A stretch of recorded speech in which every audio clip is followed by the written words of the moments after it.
apart, and it looks like a mess. That's why you got to have a vision, a team vision. What team are we? Are we a scrappy team like 100 Thieves, although it didn't work today? I mean, like, if you're a scrappy team fight team that you take inspiration from the LPL, great. If you're a team that's methodical, great. You just need to be on the same damn page, or we having problems. All right, let's see how they do it here. We are into Champ Select. Final game of the day. Let's see what the bans are looking like. You named the Lucian as one of the things that we were seeing Pobelter get some work done on, but hey, not any of that work being done today, my friends. Lucian's banned away, Renekton the same. Hey, if you ban out one, ban out the other. The husband and wife combo is gone. Senna's taken off the table as Udyr will not be allowed into this game. Thank you, League of Legends gods. I am so tired of this champion. Hit him with the nerf bat again, please. Varus also banned out, and CLG, what is that last one gonna be here before we get into the picks? Rumble is still available, so maybe they want to chip at the jungle a little bit more, but you can play into a Rumble a little bit more easily. Lee Sin is also a pick that you can go towards. Broxah and she made it through! She made it through! She made it through! Who let it happen? Okay, we got the Gwen here for Licorice. First pick for FlyQuest, last game of the day. We said we wanted to see it at least once here, and now we're going to get that Gwen pick.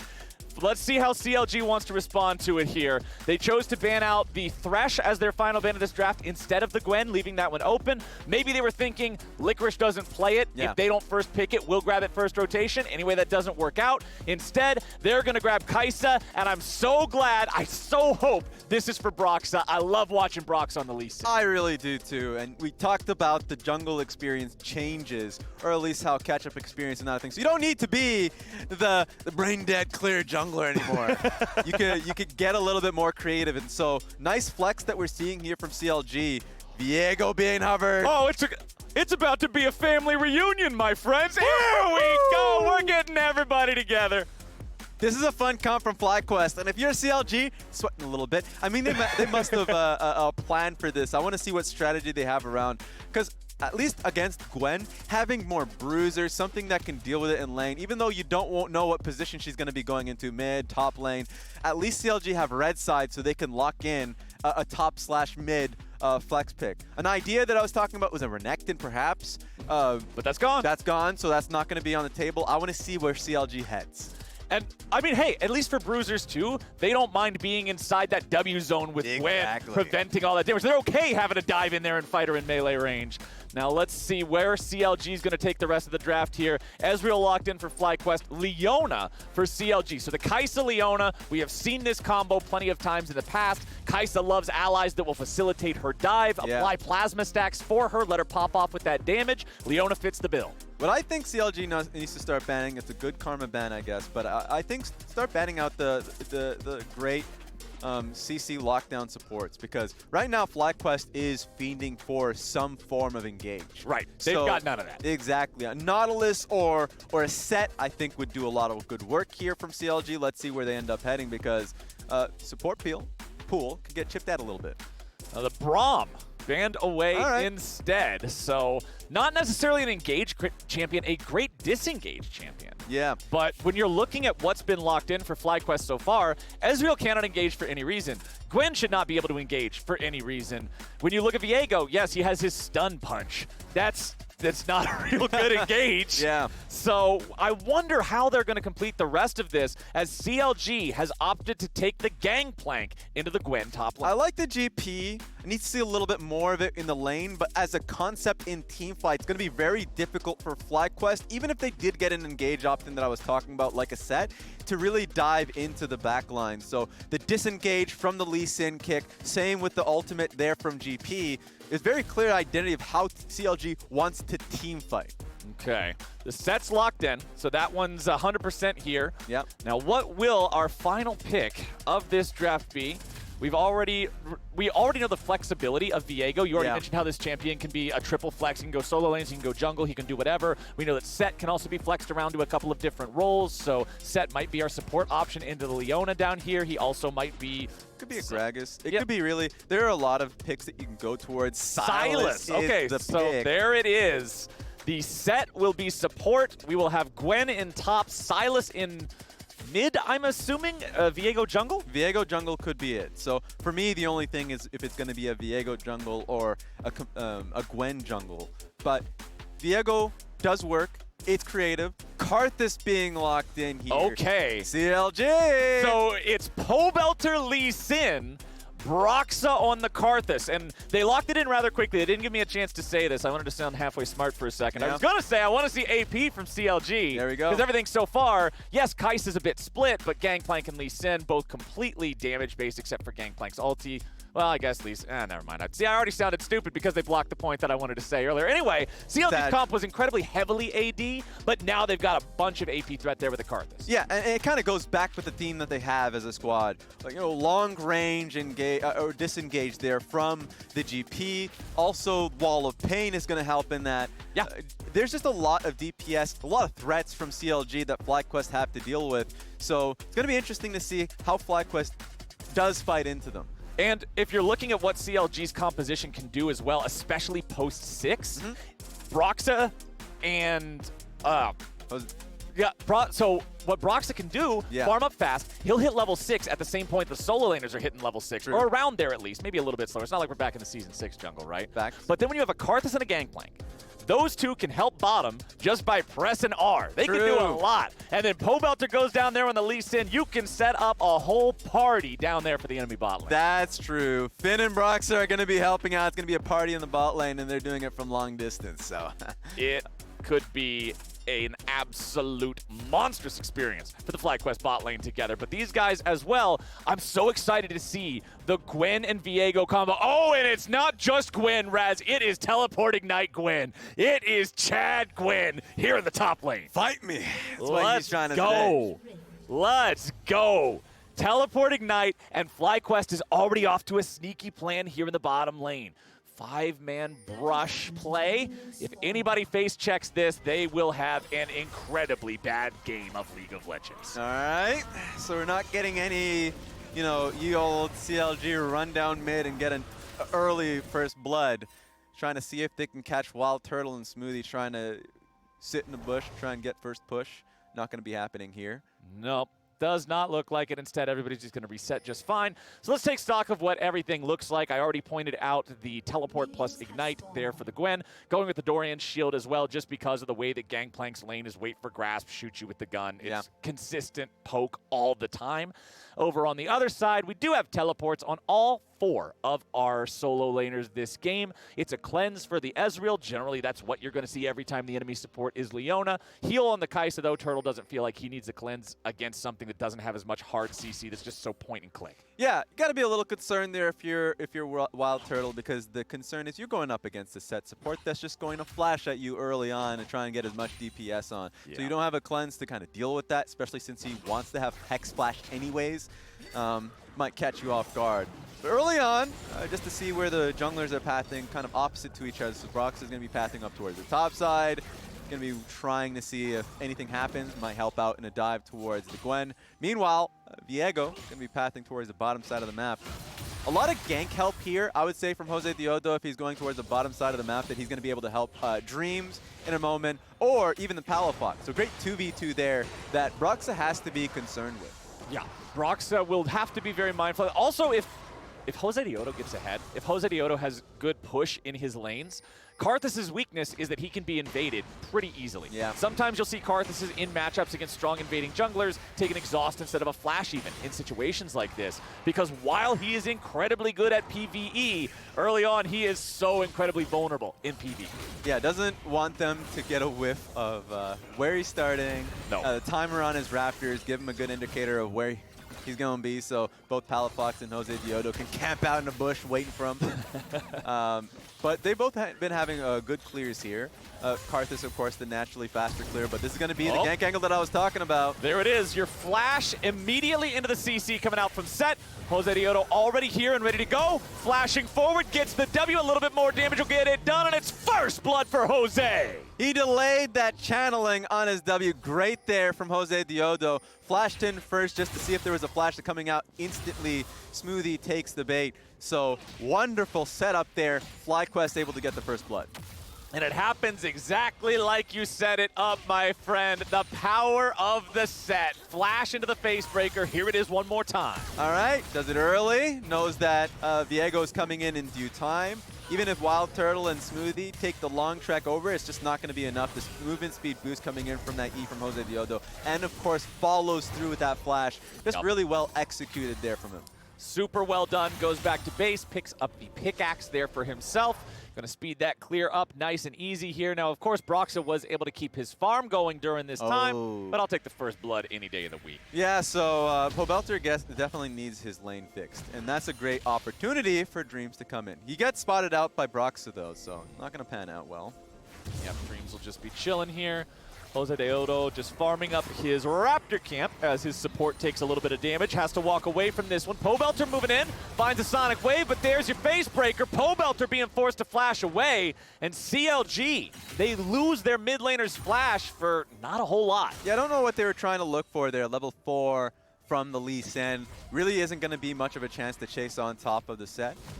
I can understand the poke, but all you needed to do, you called out the Dreams looking for a pick mid lane, push him out, help Lee Sin get the wave pushed back in. They do it now, but of course looking for a play at the cost of Pobelter's flash.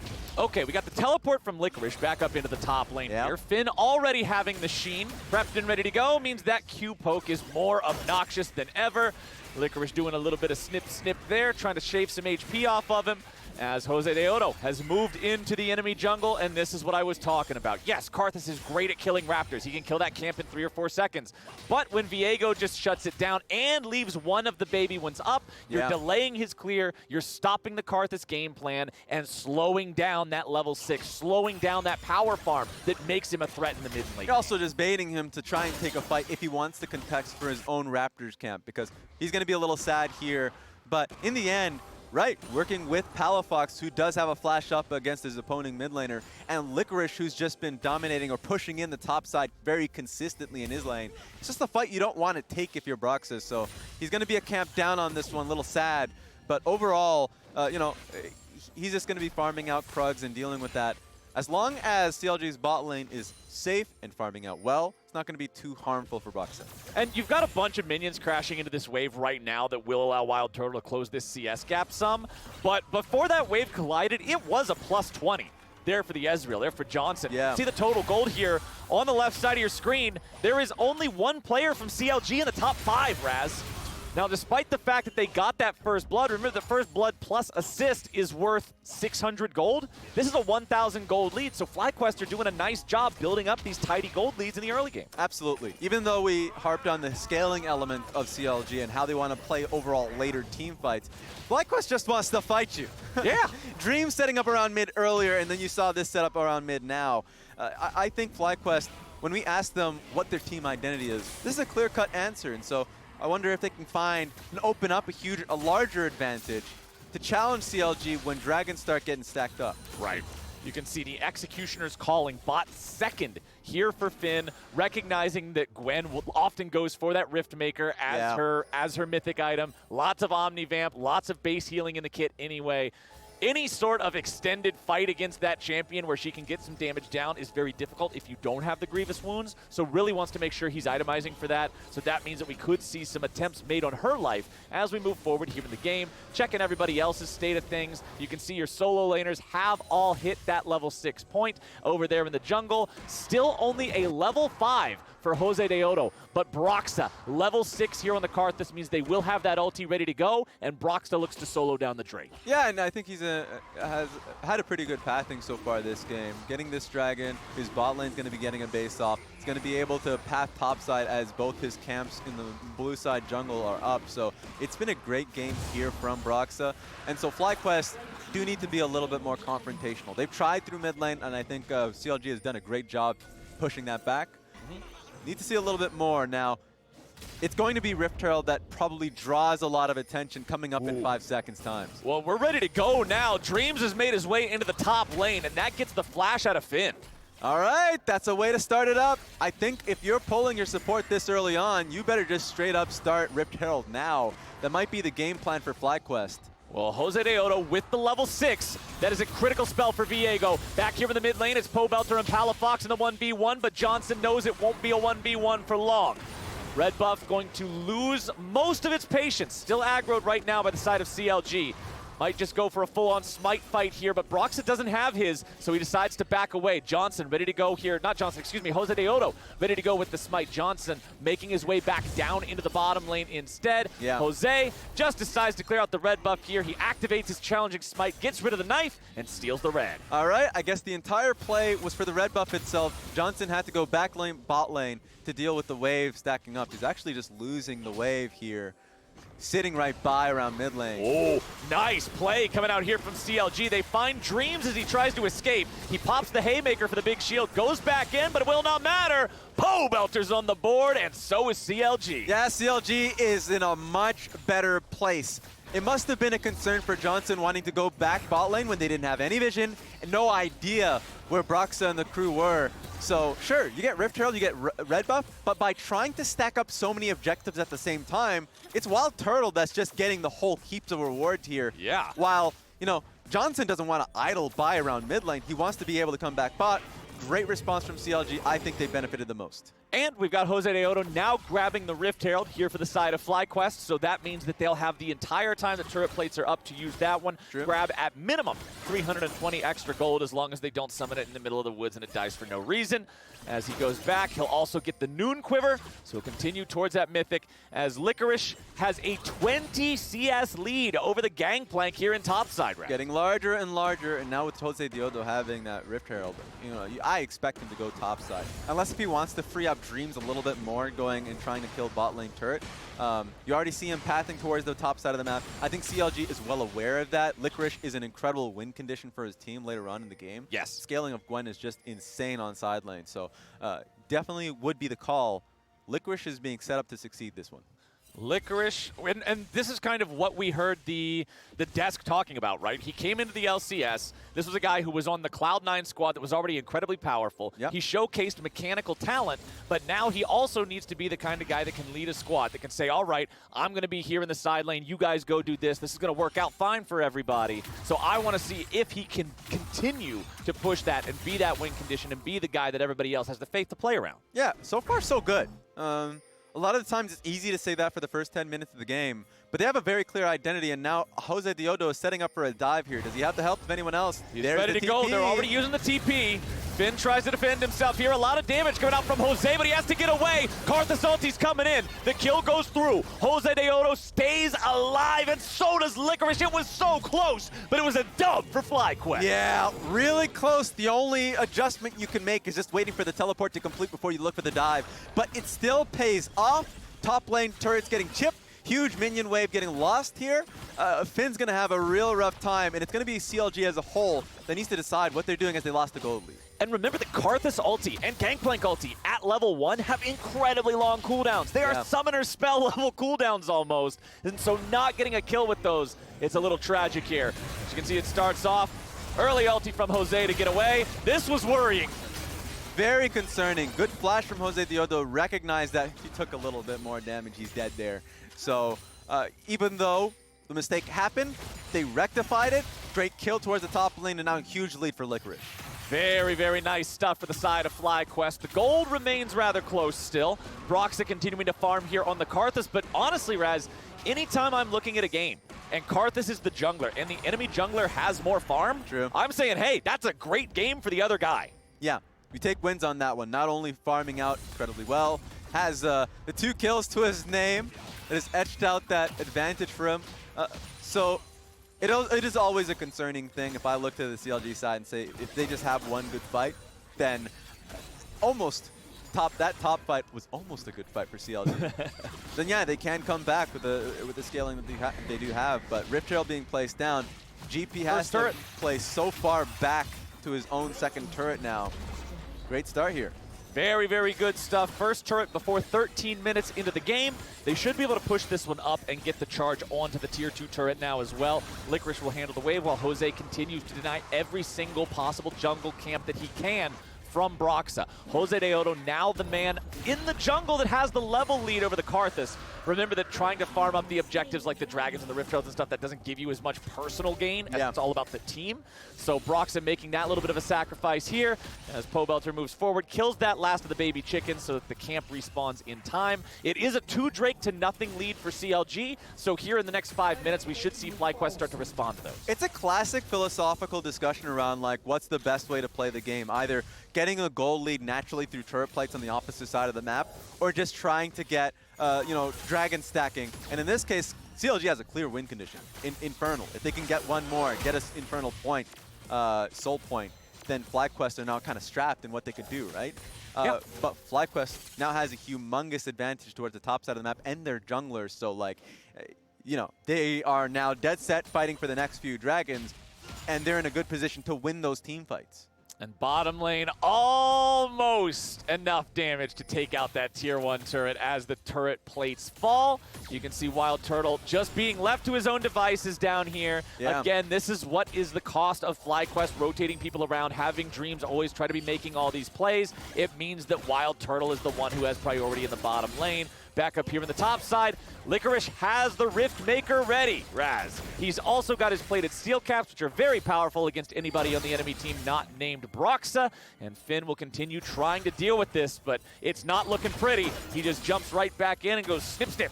Yeah, especially if you could just QE towards the target. It's hard to kind of react to that. Yeah. Especially if you're just getting your Q stack, or at least your stack for your Q on the minion wave itself. Now, Finn's just holding out this wave, so it's going to be on FlyQuest to either try and break that, or to just try another play on the map, and they are just stationed on the bottom lane. Oh, yeah. Jose Deodo moves forward. He finds the stun. Turtle wants to get away there with the killer instinct, and because he has his support close by, he will escape. Now they're coming in, looking to make even more happen. Finn summons up the ulti here to keep him in place. Nice turnaround coming out from CLG, who grabbed the kill. All right, the defensive measure is there, and it has to be FlyQuest that turns tail, as CLG were ready for that dive. CLG using the power of that ulti, the power of Gangplank to shut down their opponents over aggression. Yes, you saw the stolen Karthus ulti come out to try to get something in return, but it is not enough. And right before that play, I was about to mention, hey, we got both the globals back up. CLG, what can you do with them? And it turns out they got the kill with it. All right. But now you want to be able to hold a lot of your resources for the next fight. Seems like there's something happening here. Okay. Smoothie's in the enemy jungle. He's stuck in the red pit. He tries to get over the wall with a Zenith Blade, but it's just money in the pocket of Palafox. Plan gone horribly wrong. Didn't have the pressure through mid lane.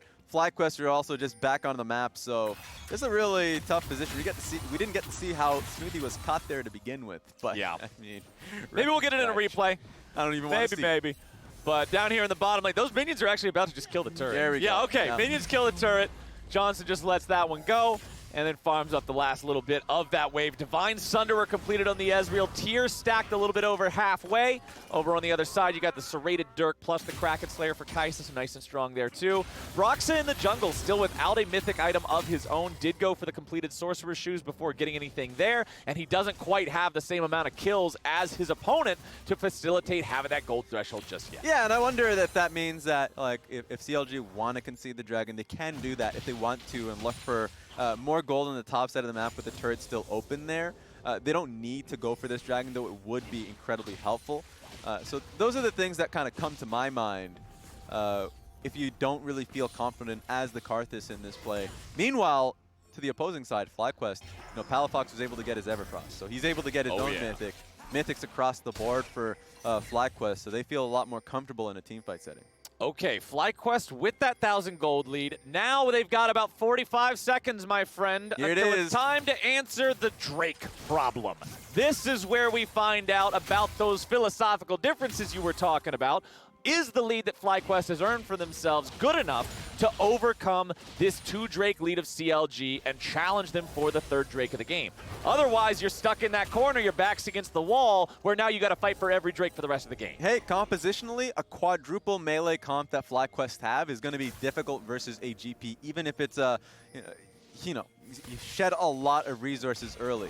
So I will always give CLG an angle, especially with just a small deficit in goal. I think their comp is just great. So that's going to be the Abyssal, actually, Leandries picked up there for Broxa just on time for this fight. They will definitely look for this. Okay, Broxa having that extra power here. Finn having the ulti, Broxa having the ulti. Both huge tools. Summoner spells are also ready across the board for both teams.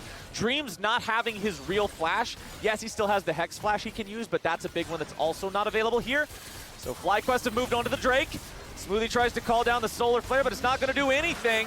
Dragon's picked up, Dragon secured, Wild Turtle's in a bad place. Killer Instinct to get himself away. Palafox won't chase all the way after the kill. Good stuff from the side of FlyQuest. Yeah, I mean, if you want to contest with that Dragon, you have to do it as a team. And so it was Kai'Sa that was trying to push out that mid lane wave, but didn't have control over the line bush or really anywhere in that area of the Dragon. So you have, if you want to go back and help your team, you have to take the long way out. Oh, yeah. So there was no shot that CLG was going to be able to fight for it, but they tried anyways, and so lost an opportunity getting gold on the opposite side of the map. Jose Deodo tries to steal away the red buff, but there is way too much help for Broxa. He will not steal that one around this time, so Broxa can pick that up nice and easy. But I do like how even now, level 11, you know, everybody's got Mythics online. Jose still knows how easy it is for Viego to just beat the snot out of Karthus, and he continues invading every single time. Yeah, he's going to take his risk, and especially knowing how safe a Viego can be, right? Yeah. Viego definitely could slaughter you, but if you try and send members, Jose Deodo knows he has multiple ways out. Yeah. The movement speed of his E, the shroud that it has, the invisibility, it's just difficult for CLG to chase that up. And then, of course, just if worst comes to worst, you have a flash and a defensive ultimate. Yeah, you can just yeet yourself over the wall with the ulti. It's not really that big of a deal. So Jose Deodo on this pick. Second item, you can see the Phage and the Ruby Crystal there in the inventory, so continuing to build more towards the Bruiser path. Yeah. Still, he went for the Kraken Slayer, though. Remember the Viegos that we have seen thus far doing the Immortal Shield Bow, going for that defensive option in the Mythic. He wants to go for that pure damage of the Kraken Slayer. Remember that it is very powerful with Viego because of the nature of the fact that he gets the double attack after every spell, so super easy to rack up a bunch of procs. Proc it up so quickly, and honestly, if you look on who they're going up against, if you get an assassination on the Kai'Sa, as they almost did, or the Karthus, as they will continue to try and do, then yeah, like Silas, Viego, they can get that snowball going with how Viego wants to play his game out. So those are the things that CLG has to be concerned about. Dragon coming up in 2 minutes and 30 seconds can really, you know, you have to start to draw that line. Oh, Smoothie a little bit far forward here, having to flash away. There is backup nearby in the form of Broxa and Pobelter, but they won't get a real punish here. Wild Turtle grabbing the turret there in the mid lane, but now we got Pobelter going in. POB, what are you doing, buddy? The Haymaker comes out. Jose over the wall, charging up the W for the point-blank punch, and then pick up a kill for Palafox. Found another kill in that red side jungle. CLG keep poking their heads in there. First it was Smoothie, and then it was Pobelter. Wild Turtle dies as well, and this is just multiple members now off the map. FlyQuest TPing here. Are they calling for it? Looks like they are. We're 21 minutes into the game. The enemy mid laner's dead for 20. The AD carry for 15. FlyQuest sees an opportunity to dare their opponents to stop them. Even if CLG is able to get them off this Baron, it may cost them a body, and that's just another win here for the FlyQuest side. They just have so much mobility. If CLG move anywhere near that rim, then it's just going to be FlyQuest that hops over the wall. I don't like how Licorice and Johnson are just standing behind this Baron, taking the extra damage from the back spikes. Yeah. So they'll be forced off of it. Pobelter tries to jump in there and make a move. He TP'd into the fight, but he just gets back out instead. Baron is stopped. Could have been done a little bit more easily. I think if you could just commit 4 people onto the objective, because of how mobile they are as a team, that they can take the fight if they want over the pit. They can make that decision, but of course, that extra bit of damage, less people on the pit, and so it gives CLG an opportunity to come back, clear out the vision. But this is where it all started. We didn't get to see this. This was Wild Turtle getting picked off by Licorice in the mid lane, and so nice to have that added context that started the whole Baron debacle. Oh yeah, Licorice just goes forward. Turtle tried to flash away, but Licorice just uses the ulti plus the Q and just cuts him to pieces, man. And they tried to even stop it there with a Gangplank ult, but it was not enough. Now you can also see Licorice just completed the purchase of his Zhonya's Hourglass too, so another very powerful team fight tool, and that one's up and running in time for this Drake that'll be spawning in 35 seconds. So it's going to be hard for the carries of CLG to deal with what is a double Zhonya's in terms of Silas and Gwen. Yep. Trying to be the one that dives into the back line. Wild Turtle faced that earlier on. It's going to be worse for him now that he burnt the flash in vain. So if a dragon fight is to happen and it's 15 seconds left, he's not going to have that. He's going to be in a dire position. Down here bottom lane, Pobelter wants nothing to do with this 1v1 against the Gwen. True Shot Barrage flies through mid, finds a little bit of damage onto Finn. But honestly, not a whole lot. Broxy took a bit more of a hard hit from that one. And you can see CLG are going up to the Baron. So they're saying, okay, if you guys want to go after the Drake, you can, but we're taking this. This is a real threat. Both teams actually burn through Baron very quickly. Karthus on one side, using that ultimate to get vision, as it's FlyQuest that's getting the dragon for free. FlyQuest using the power of the Gwen to just take down that dragon. They don't need their jungler nearby, and CLG will move over. They'll start up the Baron. They've got a lot of wards around here, but will they be able to make this happen? Smoothie's already lost half his HP to Baron's auto attacks. FlyQuest is coming around. CLG have to back away. This is just a win for FlyQuest. Yeah, and in fact, that might turn on them. If FlyQuest wants to start this objective to bait in a fight, knowing that Smoothie is going to go back to base, not going to happen here, but it's one of those things. We've seen these play out millions of times, where it's one team that's getting control of mid lane, has one member on Dragon, and wants to slow contest the Baron, and that will win because it's the opposite side that has to take a whole lot of time on Baron, a whole lot of damage as well, and of course, don't really have perfect information on who's on Dragon and who isn't. Okay, Pobelter in this side lane. The Dragons have been equalized now, and the gold is also almost equalized now. True. We have ourselves an incredibly close game state here, Mr. Raz, so I want you to tell me, where do you see the win condition for CLG specifically because of the fact that they're the ones who feel like they lost their grip on the state of the game that they were looking to control in the Dragons? Yeah, I think my eyes are going to be on Pobelter. Okay. You know, big POB that he's on that Lee Sin, he's going to look for a pick. If it's going to be on Viego or Silas or something, that's going to be a great position to be in as a team because you don't even need GP or Karthus to be there for the fight, but this is an all-in. Oh, they're going for the dive, and oh my goodness, Finn is just destroyed, man. Cut him to ribbons. Licorice made that look effortless. That's the thing. You wanted me to look at it from the losing side because it's just so much pressure on the side of FlyQuest with Gwen. There's a reason this champion has been banned out all day long. And CLJ is going to learn the hard way. And it's only going to get more dire, my friend. You can see the bow in her inventory likely to be turned into that Nashor's tooth that just makes her damage go straight through the roof. And with Pobelter and the rest of CLG currently down a man, they're going to have to do some hefty defending to make sure FlyQuest doesn't get anything else. So we might see some desperation from the side of CLG because on a split pushing perspective, she just going to keep going. Yup. She's on that side lane. Stopping. Doesn't matter who she's dealing with. She's going to try and dive you underneath that turret. And she has zonas, as you saw before, to lose that turret aggro. So for CLG, I think they need to find a clean gambit on Baron. Or just that one dragon fight that's coming in 2 minutes that they can take, turn into a good fight for Baron. So it can steamroll pretty quickly. But FlyQuest are in a great position.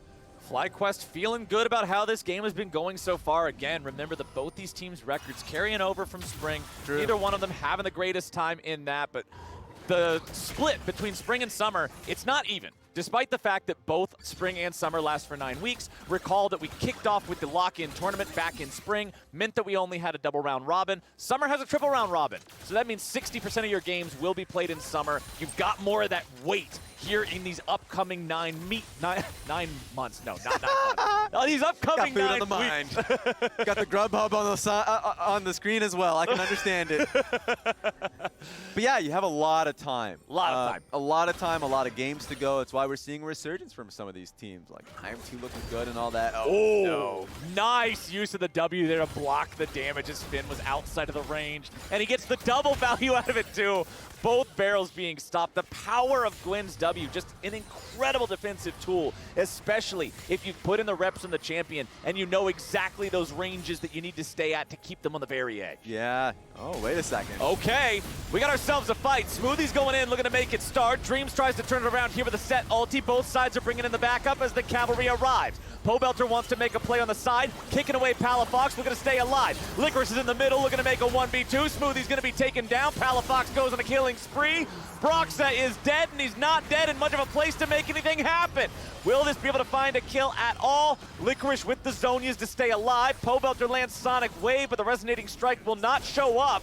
2 for nothing, FlyQuest. The best they could do is dissuade for a Baron, maybe even catch out Jose Diodo on track here mid. But man, what a great team fight there from FlyQuest. Licorice TPing over, and that's a lot of damage going down on the Wild Turtle. Ooh, yeah, Wild Turtle wanting to back up after that one. FlyQuest happy about how these fights are going. They pick up another win. They build the gold lead up to almost 3K. And Raz, we got 30 seconds, man. And then it's time for another dragon fight. Remember that both of the last 2 have gone the way of FlyQuest. And Licorice was able to cash in just before this one. Now gets himself the Gnasher's Tooth that we were looking for. Oh, no. She's ready to fight. Oh, it's not going to be a fight as much as it is just an execution, man. Those scissors just line up underneath your head and go chop.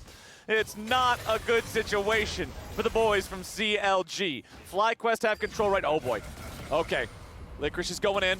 Gangplank ulti's already been used. Just look at it. He's just snipping him to death. Get back here. He dashes right back forward. Licorice still cooldown on the too chase. on E with the autos on the minion wave. So just chasing out the Lease in there, but nice stolen ultimate from Palafox used to help out the Gwen there. Oh, Okay. are they just going to try for this? They just might. Nah, they're just going to clear this Oh, one out. okay. All right. Just clear that out instead. FlyQuest. The Drake is alive. The Baron is alive. They have control over the mid lane, but they still, 29 minutes, almost 30 minutes into this game, they still haven't taken down that tier 1 mid lane turret. So that thing's been a bit of a pain in the butt for them, as now Licorice will mostly solo down this Drake. And it's FlyQuest who are the first team to soul point 3 Mountain Drakes. Means these are some tanky boys. Pobelter trying to push out the bottom side. Now, Pobelter still has his ulti. He got that one back up. The cooldown is rather short. Licorice coming around from the flank here. He's saying, hey, remember me? Let's do it again. As Pobelter dashes away there with a safeguard, Licorice will not be able to close the distance. Yeah, but it looks like FlyQuest, it's one of those risks that you take. You take the first 2 dragons, the enemy team just gets triple mountain dragon. It feels bad, man. It feels bad. CLG feeling like they just can't find a chance to make anything happen here in this game.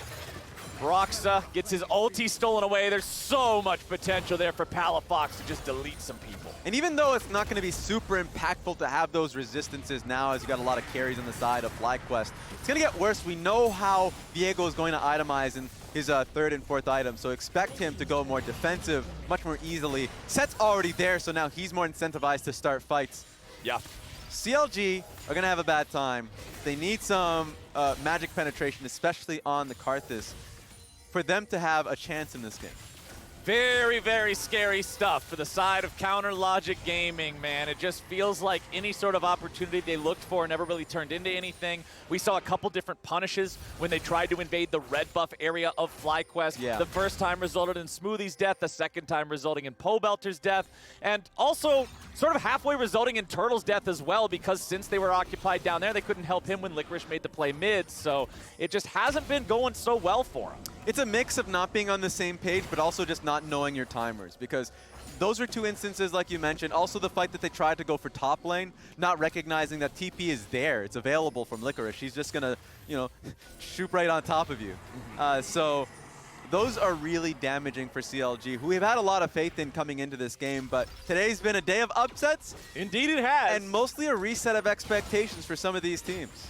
I saw a couple different people's predictions on Twitter before Mine's this dead. game that are currently all 0 for 4. Yeah, I'm 0 for and 4. Those same people had CLG predicted for this game. So a FlyQuest win then creates just an entire breakfast worth of donuts for these predictions that everybody's having on the internet today. Everyone's taking an L. Yeah, it is just a day of upsets, and I'm loving it. This has been a lot of fun to see. We have to still play the rest of the game, though. We have to see if FlyQuest can close it out. CLG does have the ability to make some crazy things happen in a team fight if everything lands where it needs to land. The power of the Gangplank ulti, the Karthus ulti. If POB gets a massive kick on an important target, there is that chance there.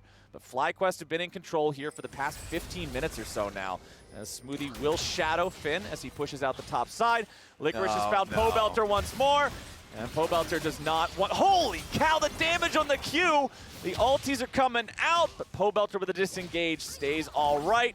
Licorice jumping right back in, continuing to move forward, continuing to be that point of pressure. Even if you have good enough disengage to push you back, that's still a turret going down now, but they're looking for a fight. Okay, they might have just caught Johnson. That was a nice catch from CLG. Instant. We're able to pick him up right next to Baron, too. With no AD carry, you better believe that CLG is going to take this gambit. They got to get something, man. They've got to turn this into something more than 300 gold. Let's see what they do. Broxa will lead the way here into the pit. Palafox and Dreams are both nearby. Teleport coming in now from Licorice to be able to join the fight ASAP. Jose Deodo looking for the chance to jump back over the wall. Could he go into the pit and steal this Baron right here, right now? Smoothie's taken very low. Finn having to run back out of the pit. Brox is about to die now as well. Palafox into the stasis, staying alive. Licorice doing all the work he can, but the Karthus ulti's going to be channeled. Baron goes over to the side of FlyQuest.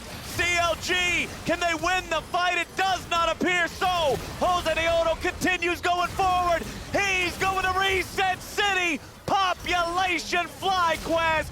It's a family reunion, and this family loves picking up a team fight. Ace for FlyQuest. The last name of this family, Broken New Releases. Holy cow. Gotta love it. That was a sick fight coming in from FlyQuest. The stolen GP ultimate to just kick them up in the pit. Jose Deodo was ready, picks up that smite fight win over them, and that's a huge win that they end up getting for themselves. Absolutely awesome stuff for FlyQuest, and that should just be the nail in the coffin here for CLG. They lose out on the Baron, they lose the team fight afterwards, they lose the inhibitor, and it's all fallen to pieces with the Mountain Soul about to spawn. Yeah, that's the last one that you add as an ingredient to your demise, is that quadruple Mountain Soul. And Gwen with the Cosmic Drive now completed as well. So more movement speed, more CDR, more abilities to just guarantee that nobody on CLG can ever fight her in a 1v1 situation. It's all FlyQuest all the time now, Raz. Let's take another look back at the fight. As we were saying, cooking him out in the pit for that GP ultimate there. Smoothie was incredibly low off this one. Same goes with Finn and Broxa. At this stage in the fight, they know they're gone. They just don't want to give what is a pretty juicy reset there for Viego. They try to at least combo off of the Karthus ultimate, try and get the Baron, and then maybe just ditch out. Not happening. And just take a look at Viego fly. Oh my goodness, he's jumping all over the place with the resets, and then Licorice just jumps in there. He's not gonna let Viego have all the fun. Triple kill for the Gwen. There's, to everybody out there who's enjoying watching this champion,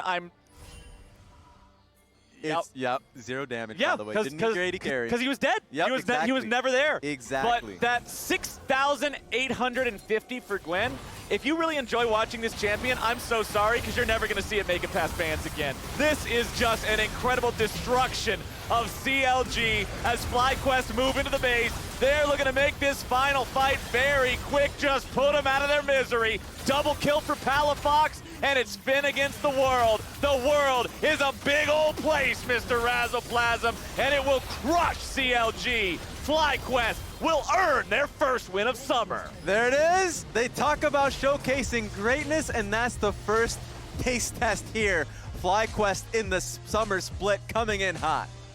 Holy moly, man. The Gwen and Viego. How... It's a dynamic duo. This is a public service announcement brought to you by Captain Flowers and Raz. Y'all should not be letting the enemy team get both of these champions. They might be a little bit busted. Yep. Woo. Awesome stuff there from FlyQuest.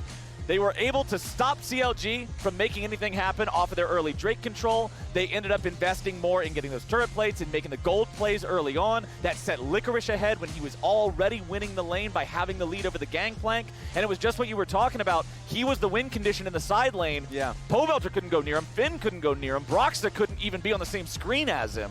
There was no answer. This was the risk that CLG was willing to take. The draft had an idea. They were stacking up dragons. The idea was pretty clear in what, being able to fight for it at some stage. Around, the Karthus ultimate, Lee Sin try finding a kick engage.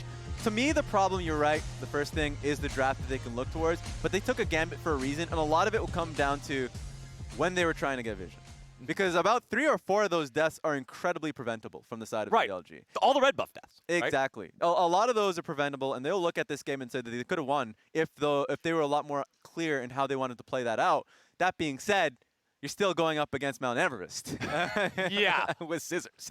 Yeah, okay. That's my new nickname for Gwen, Mount Everest with scissors. Trying to climb up, and you just get snipped. Anyway, it was all FlyQuest needed to get the win there. We're tossing to a break here one more time now, but after that, we got pastry time and licorice in the Verizon post-game interview. Don't y'all go anywhere.